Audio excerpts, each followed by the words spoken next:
Nick, you're stupid. Counting out these racks, money so long. I told her goodbye. YouTube, what the hell going on? I hope y'all having a good year starting off. Hope your last 4-5 days has been great. I hope you got your vision board. I hope you doing everything on that vision board. Cause this year, we making it. We making it out. We making it, baby. I hope everything's going well. I promise you.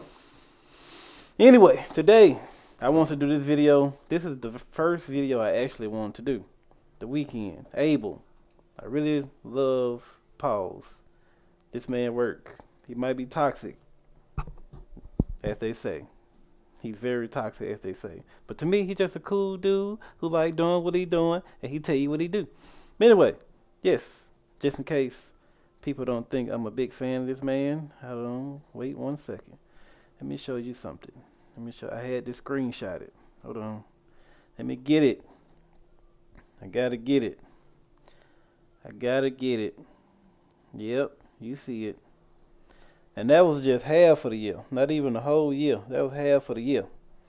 So I can imagine what I would have did. Because that's all I listened to when I was at work. When I used to work at Amazon, I used to work 12 hours. That's what I used to do. Now I put in 10, 12 hours in this. We got to make some money, baby. But first, we got to get monetized. And when I get comfortable with this camera, hey, it is what it is. But anyway, we're going to hop to this video. Hopefully, I know half these songs. I should. I think last year I listened to them even more. Probably about the same. But artist as mysterious and misunderstood as Abel Tesfaye, Abel, otherwise known as The Weeknd. His music has always been defined by a reluctance towards intimacy. It reflects many men's hesitation about being truly vulnerable. Yo, I want to taste some of that alcohol. alcohol. Internal struggle can manifest in toxic ways. He's made a career putting into words the unsavory aspects of relationships that aren't quite as glamorous as the love ballads we've grown accustomed to. And for many people, his music embodies the intense, bitter feelings of heartbreak. I have watched this, but I wanted to react to it because, of course, it's one of my favorite artists. So, I do know some of his songs are like, I don't know what it's called, but like I call them continuous. He leave off one visual and it goes into a next one. It's like he going through, a transformation. I do like that. Really don't get that. This, along with themes of death, shown in several of his music videos where he's often violently killed, gave his music a visceral quality. And as his music evolved and his career blossomed, his artistry expanded into bigger spectacles that included elaborate pieces of performance art. But he's mostly maintained this cold and often depressing take whoever on did intimacy, his even makeup, as the songs top the pop charts. So in this video, I want to break down how The Weeknd creatively explores the disconnect between intimacy and honesty, fame and happiness, and short-lived success and inevitable death. Damn, that was deep. Jesus. Ladies and gentlemen, The Weeknd. When I first started listening to The Weeknd House in of Balloon, 2011, oh, that's like one of my most favorite of us, songs. I had no idea who he was or what he even looked like. He was such a mysterious figure that no one knew if he was a solo singer or a band at first. The vocalist in this group can really sing. And if you notice throughout this video, I'll mostly be reading his Of course, quotes I went back because to he's watch very some, rarely listen to all given his video old interviews. stuff. I try to shy away from press because it's Shit, never depressing. about the art for them. I think his initial anonymity spoke to how rapid and seemingly overnight his success I like was. how He described his early days. He definitely keep a low key, like for some reason over the years I have noticed that I love people that's low key, like J. Cole, Jermaine Cole was definitely one of my in my top 5. Like Jermaine Cole, J. Cole. I'm calling this man Jermaine like I know him. Jesus Christ. But yeah, I've been listening to J. Cole for a while. I just like low key people. I listen to a little Kendrick, but like J. Cole, The Weeknd. Who else low key?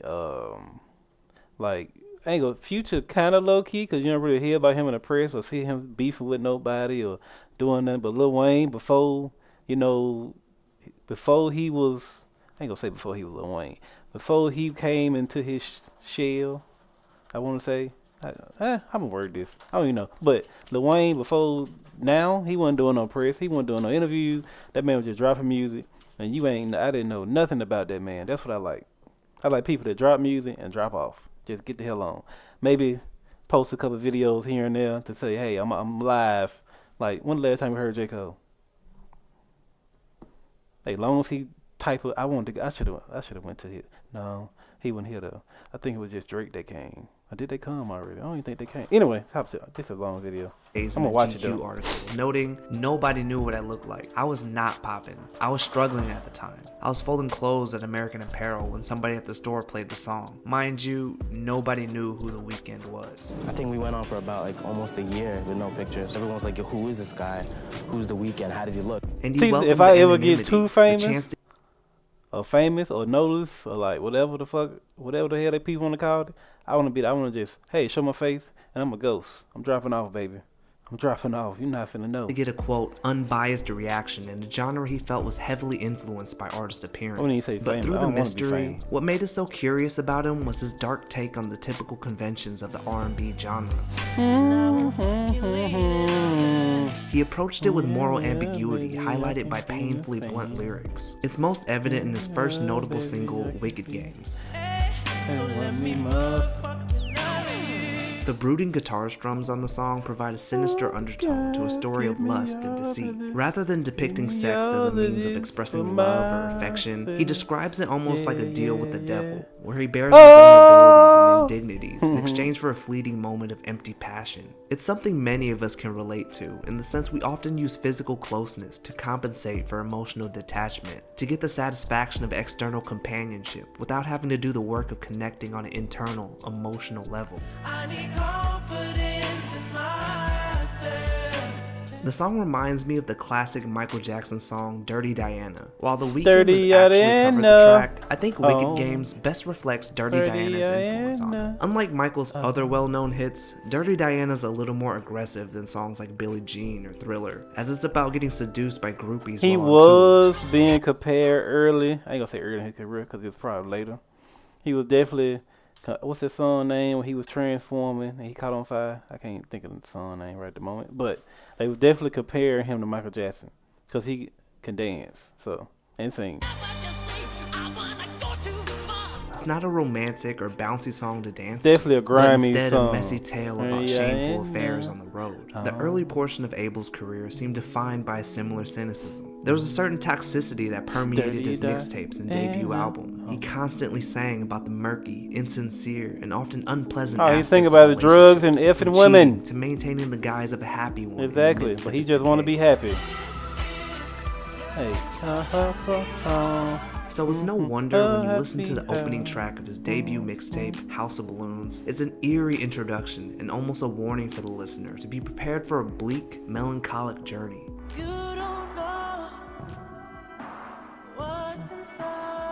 I think I From his heard it a first couple mixtape times. to his first official album, Kissland, he appeared to approach music from a place of self-loathing. Even when he's been heartbroken or wronged, he doesn't paint himself as a sympathetic figure. Often, he's admittedly cruel, selfish, and hurtful. I ain't never heard of this. Throughout this era, he seemed almost ashamed of feeling close to someone, like he didn't think he deserved to be cared for, but at the same time didn't find anyone deserving of his time. I think it's why in most of his I like listening to songs that people don't listen to, if that makes sense.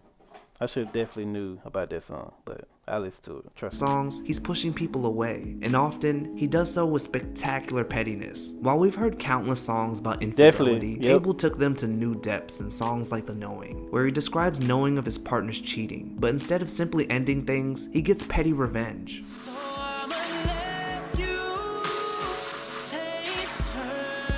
Other than this Never heard of gross that song means of either. payback, what I found significant was his unwillingness to admit the pain he clearly felt. I gotta Like in deep the dive line, again. You probably thought Jesus. you'd break my heart. You probably thought you'd make me cry, but it's okay. He doesn't wallow in his emotions, but suppresses them, refusing to give her the satisfaction of knowing she meant anything to him.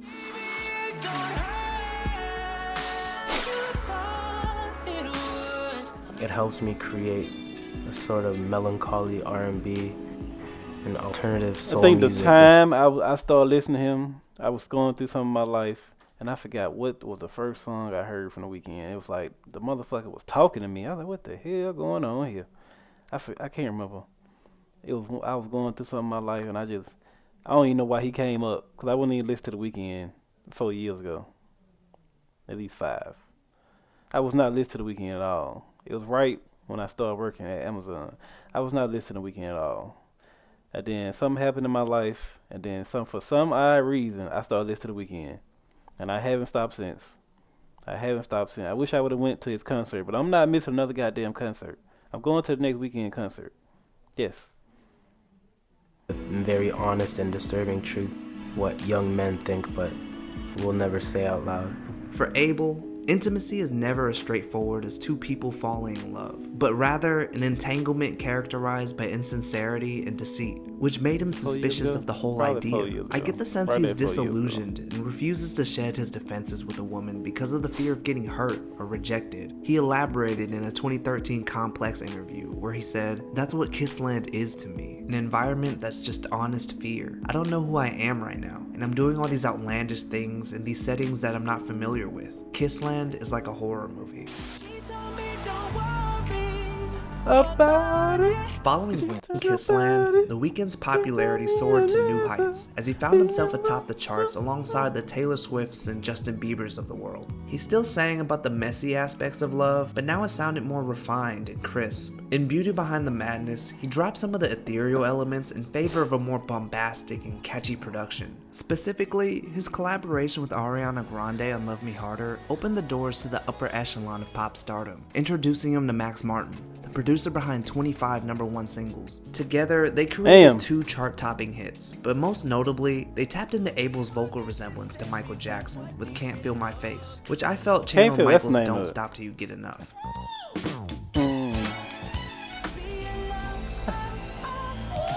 The funk-inspired song was a new step in Abel's evolution, as it proved he could achieve mainstream success without compromising. I'm 100% sure when I heard this, I still want to listen to him. Spearheads the creative direction of songs he produces. Abel insisted on writing his own lyrics for Can't Feel My Face. Even with his jumpy bass line, he doesn't resort to singing about simply dancing in the club. Instead, the song likens the sensation of drug addiction to that of the love of a woman. And I know she'll be the death of me, at least we'll both be. When I found out this song about drugs, it made me nervous because it was such it was so separate from what I'm used to. It's a huge defiant pop record. It is. It was a risk. But you know, doing songs like Earned It and Love Me Harder definitely, I think Love Me Harder was even more nervous. Yeah. So doing that. definitely this song definitely about drugs. Hard drugs too. And kind of easing into Can't Feel My Face. This one he was morphing. morphing. Compelling single from I think after this he cut his dreads. Was The Hills. In it, he describes a hidden love affair, but instead of painting it as a story of unrequited love, he harshly maintains his distance and confirms he only cares about the sexual satisfaction his partner provides. That's it.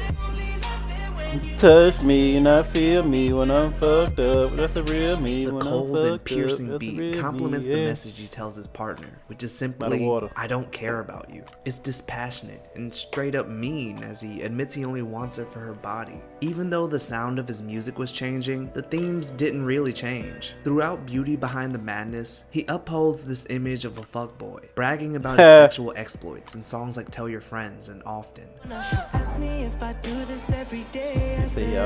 Specifically in Often, there's an interesting dichotomy between the song's lyrics and its sample. As it derives from a Turkish song, translating to, "Each day goes on for years. I never knew what the fuck that meant. Oh, that's deep right there. Meanwhile, Abel's lyrics depict a lifestyle where he's perpetually surrounded by women and drugs. I think it reveals an inconvenient truth about Abel's music that gets further explored later in his career, which we'll get into in a bit. Anyway, Done I think FM his is definitely characterization one of as my basically a favorite scumbag albums. made him one of the most interesting personas in music, and consequently led to his newfound success as a pop singer. Through sheer dedication to making his art, he created a distinct image. Suddenly, Hollywood elites were his peers. He was dating supermodels and pop singers, and his music reflected a new lifestyle. While his rising popularity He didn't was want that intentional lifestyle. in the sense he aimed to achieve commercial. He didn't care about none of that shit at all. That was the funny part. He didn't give a fuck. I guess they just threw it at him and not knowing he really just wanted to have sex, wanted to do his drugs. I guess they don't listen, but success, it was still shocking even to him to see just how popular he'd become. In his interview with everybody loved GQ, him. he mentioned seeing Tom Cruise lip syncing his song on TV, saying, "When he did that moment was crazy. Just because he's not a real person, he's a figment of my childhood." This era of his Tom career Cruise seemed to crazy. consistently highlight the surreal. I know that gotta nature be of his crazy newfound seeing Tom elevated Cruise status sing and your shit. fame. He was accumulating #1 hits, performing on world tours, and featuring on blockbuster movie soundtracks. Even if he kept some of his original mystique, he wasn't an unknown anymore. He was mainstream. So much so, it seemed like he couldn't make a song that wasn't a hit. It was clear he wasn't just that kid from Toronto anymore. On his next album, Starboy, he had a more electronic sound that pushed his music further from the brooding aesthetic he was known for, much to the dismay of some of his diehard fans I who love felt this attached to his video. original sound. For Abel, I think it was a move to separate himself from any specific identity he might have cultivated, and also why he ultimately cut his trademark hair. The Weeknd update. I got a haircut. He elaborated on his change in hairstyle in a Wall Street Journal interview, saying, "It didn't feel right anymore because it ended up becoming a trademark. I told everybody I was getting rid of it, and everybody, literally unanimously, they were like, no, don't do it. That's your whole thing. That's what made him cut it." And the way they said that, I was like, oh, I'm definitely cutting it now. That's how I definitely be feeling sometimes. When people tell you don't do something, I'm gonna do it. I'm the type of person, I love to tell people, it's probably like backwards as fuck, but if somebody tell me, you know, I'm gonna wait to do this, I'm like, no, just do it now. What the fuck are you waiting on? Just do it now. This is how it was for YouTube. I was like, man, I wonder what people gonna think of me and what all this. But I was like, fuck it, I'm just gonna do it. I'm gonna do it. I mean, I do care what people think about me. That's just how I am. But I love to tell people, you ain't gonna do it. Just to prove me. I like to be proved wrong, cause that make them feel better. If that makes sense. It's probably something wrong with it, but I like to tell people you ain't gonna do it because I want to see you do it. I'm gonna be there to motivate you to fucking do it. I love to tell people they can't do it. I be telling them you ain't gonna do it. I know you ain't gonna do it. And when they do it, they prove me wrong. I be happy. So whatever you want to do in life, fucking do it. Fucking do it. Now, he didn't want to be boxed into any distinct sound, genre, or even look. So on Starboy, I think he used it as an opportunity to experiment and I was explore finna say he new was aspects expressing of his himself then. creativity. He later admitted the album was somewhat purposefully sporadic, representing an eclectic collage of themes, sounds, and ideas. Even as he collaborated with Daft Punk, he was influenced by braggadocio rappers of the 2000s, who all seemed to be making I Made It rags to riches stories. Homeless to Forbes list, these niggas bring no stress. I feel like Moses, I feel like I'm chosen. Who is a Starboy? Like, what is the character? What makes up the character? Starboy is the I think I heard that next song probably a chapter couple times. in this chronicle, this saga. My fans call it, they call it in chapters. He's a cool, dope character that makes an appearance a lot on the album. More like braggadocious kind of character that we all kind of have inside of us. So this is your way of being able to express yourself with success? Pretty much, yeah. But notably, Yes, the pretty album much. also contained songs that were surprisingly vulnerable in a way his music wasn't before. Songs like Die For You and True Colors My still favorite come from a song place is of Die For You. mistrust, but ultimately relinquished the barriers he typically held in his music. It feels like one That of the few song's moments deep. he allows himself to be emotionally intimate, even as his instincts tell him not to be. Don't want this feeling. I can't find love. I try to find a to pull it all apart. Oh, you gonna change my song? But baby girl, I see you. I think this surrender of emotion directly led to the probably subsequent listened to that song a EP, couple times. My Dear Melancholy. It came to be after the dissolution of some of his real-life relationships with famous partners, and in a moment of pain, he briefly returned to his old aesthetic. When asked about the EP in his GQ interview, he said, "I used it as therapy. I made it in like 3 weeks. I knew exactly what I wanted to say. I knew how I wanted it to sound. And that was it. And then I performed it at Coachella, and boy was that therapeutic. Because I was hearing people scream and sing along to call out my name. Just me and my guitar." The song reminds me of the Temptations classic, Ain't Too Proud to Beg, in the sense it's a take me back song.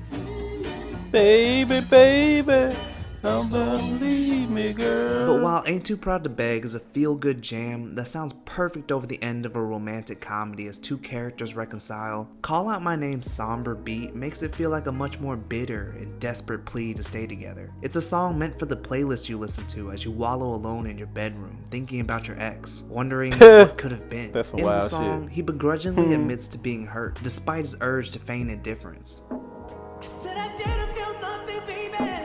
but I lied. I think it shows why he, and honestly many of That us, shit feel deep. the impulse to distance ourselves from our That partners. shit He's deep. afraid of developing a connection and ultimately losing it, left to pick up the pieces in a pool of his sorrows. My Dear Melancholy was a bit of a return to who he used to be. It was dark and atmospheric in a way that reminded fans of his early work. But moving forward, I think he came to a realization. While trying to rekindle the essence of who he used to be, whether he could help it or not, he discovered he'd become someone else entirely. That's all it is. You belong to them, not the other way around.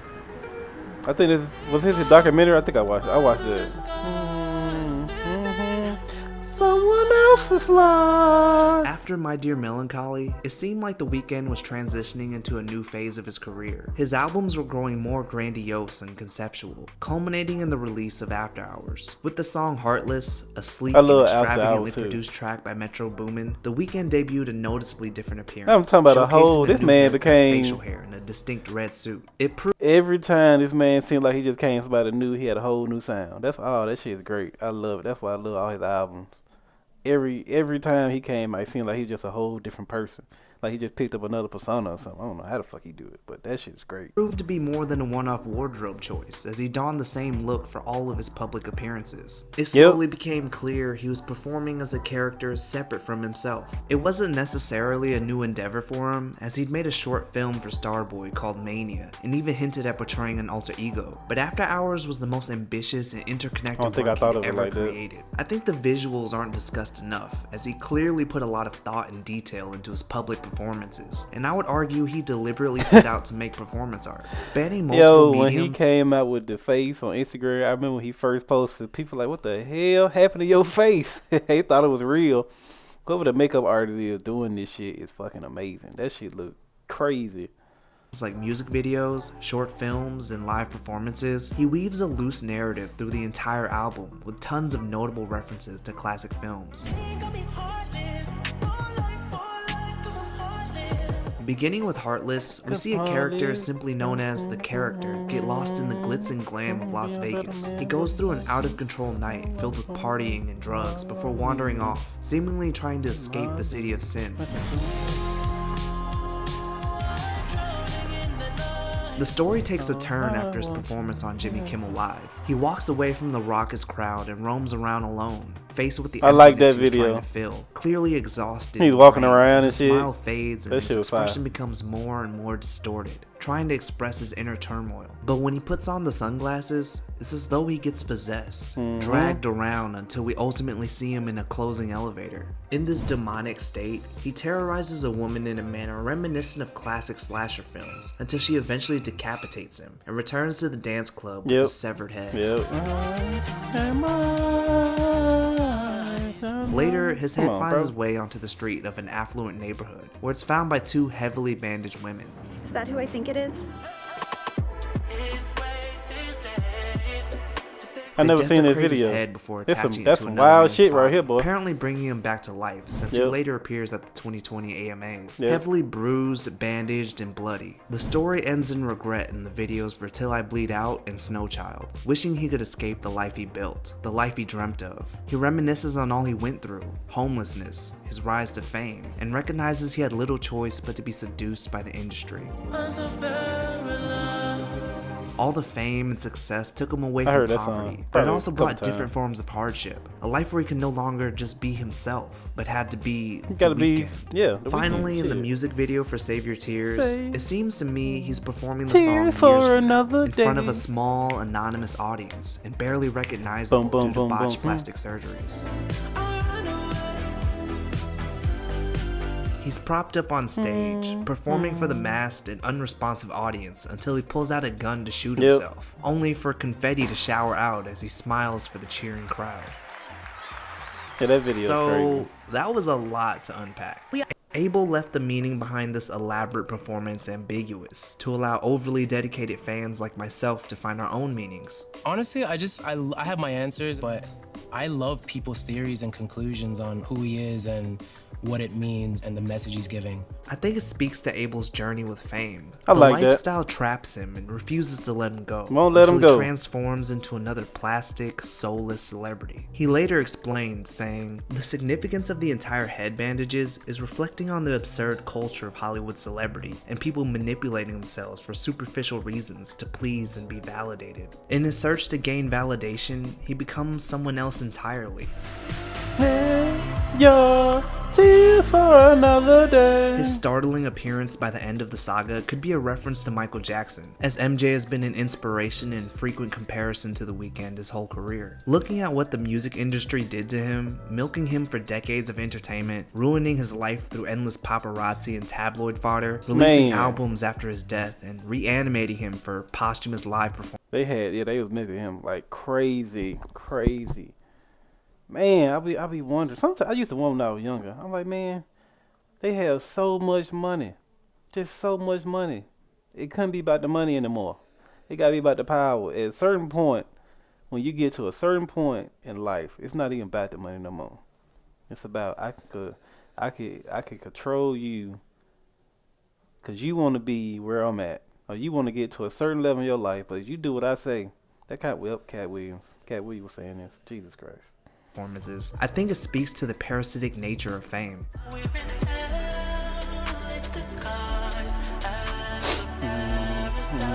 People clamor for them to give pieces of themselves until there's nothing left to give. Because of their similarities, Abel uses his performance art to question if he's destined for the same tragic fate. The album's rollout was one of the most extensive and ambitious endeavors we've ever seen, and it paid off, amassing multiple #1 hits, a Super Bowl halftime performance, and somehow 0 Grammy nominations. Like, y'all are dumb. Oh my god, corny, lame, boo, tomato, corn tomatoes. But the grand narrative and ambitious string of performances only mask what he expresses through the lyrics, which is a deep sense of nostalgia for his past life and yearning for lost love. The music on After Hours is intoxicating, as it combines 80s synths with pulsating bass lines, creating a feeling of an uncontrollable and disorienting trip into the heart of Sin City.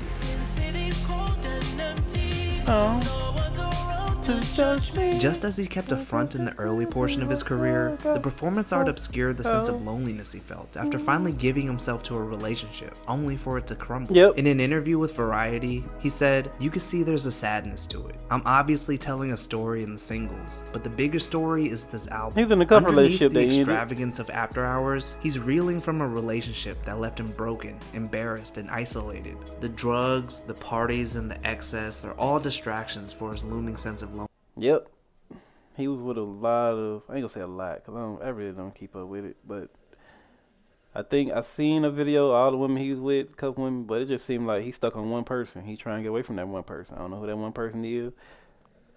The drugs and all that, can't get rid of it, but it's just his ways. He can't change his ways. He is who he is. Loneliness.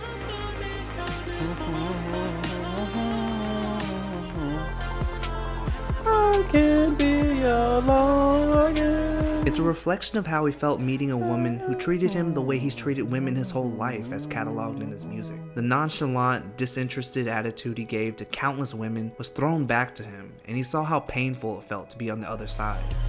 Never need a bitch what a bitch needs. She never need a man, she what a man needs. So I keep on falling for her daily. He hit his emotional low and was lost in the dark, waiting for the night to fade to dawn. You are now listening to 103.5. Yeah, Jim Carrey on here.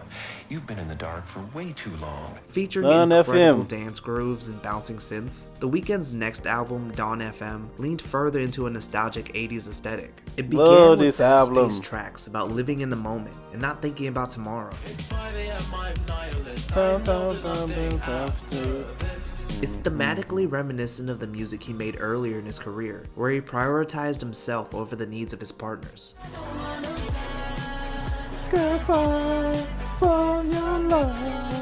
But the album isn't a return to those themes, it's a reanalysis of them. Throughout Dawn FM, we're periodically visited by our DJ in Purgatory, played by none other than Jim Carrey, similar to Vincent Price's role in Thriller. Darkness falls across the land.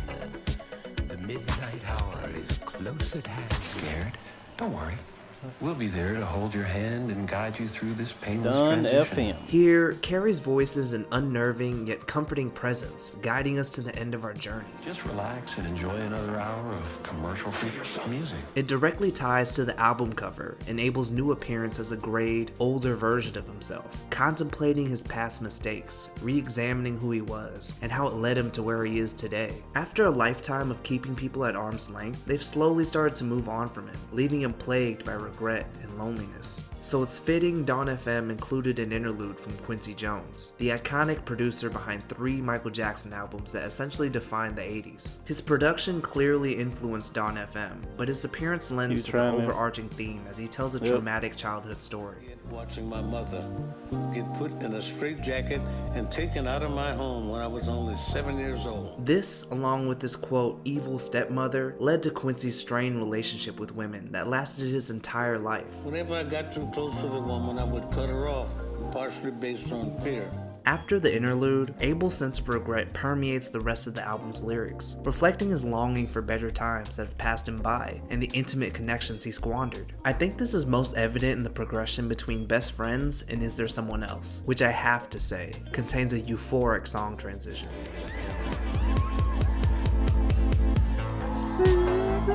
In Best Friends, he sings about a friends with benefits situation that ends because his partner caught feelings. Over a thumping bass synth, he admits he has an affection for her, but he's not willing to commit.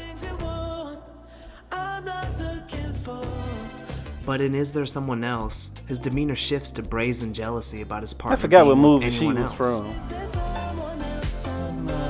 Or TV shows. It was something on Netflix, I think.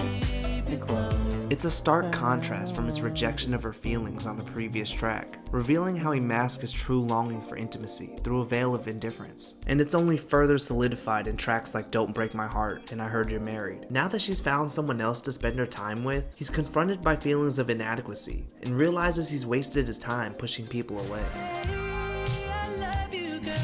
Out of time. By the album's conclusion, we're once again visited by Jim. Heaven's for those who let go of regret. And you have to wait here when you're not all there yet. He tells us about the existential burden of regret and how it holds us back. Just as a spirit in purgatory is trapped because it can't move on to the afterlife, Abel still can't move on from the one that got away. Was it often a dissonant chord you were strumming? Were you ever in tune with the song life was humming? Nevertheless, Jim's words, laced with a hint of impending death, feel strangely reassuring, offering a lesson in letting go. After years of embracing his worst instincts, being toxic and spiteful, Abel ends the album on a surprisingly uncynical note, in a show of remorse for his old ways and newfound maturity.